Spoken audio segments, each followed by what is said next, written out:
అందరికీ welcome back to my channel Ivanshika. ఇవాళ ఒక చిన్న మినీ వ్లాగ్ అండి. సో వాషింగ్ మెషిన్ ఫ్రంట్లో డ్రమ్ క్లీనింగ్ ఎలా చేసుకోవాలో చూపిస్తాను. నేనైతే రెగ్యులర్గా 3 monthsకి ఒకసారి అయితే యూజ్ చేస్తాను.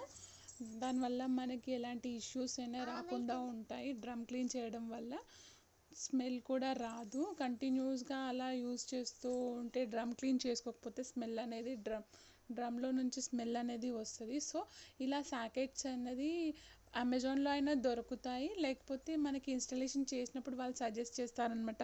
ఇలాంటి సాకెట్స్ వాళ్ళు కూడా ప్రొవైడ్ చేస్తారు. సో మీరు ఎలా అయినా తీసుకోవచ్చు. సో అలా ఒక ప్యాకెట్ మొత్తం వేసేసి time delay and pre wash ఉంది కదండి, అది కంటిన్యూస్గా 3-4 seconds పట్టుకొని ఉంటే ఈసీఎల్ అనే ఆప్షన్ అయితే వస్తుంది. ఈసీఎల్ అది డ్రమ్ క్లీన్కి.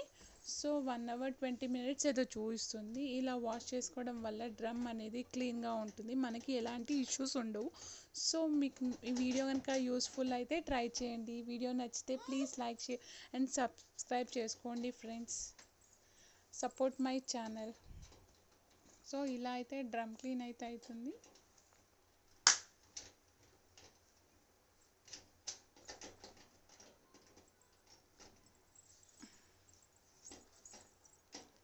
Bye friends.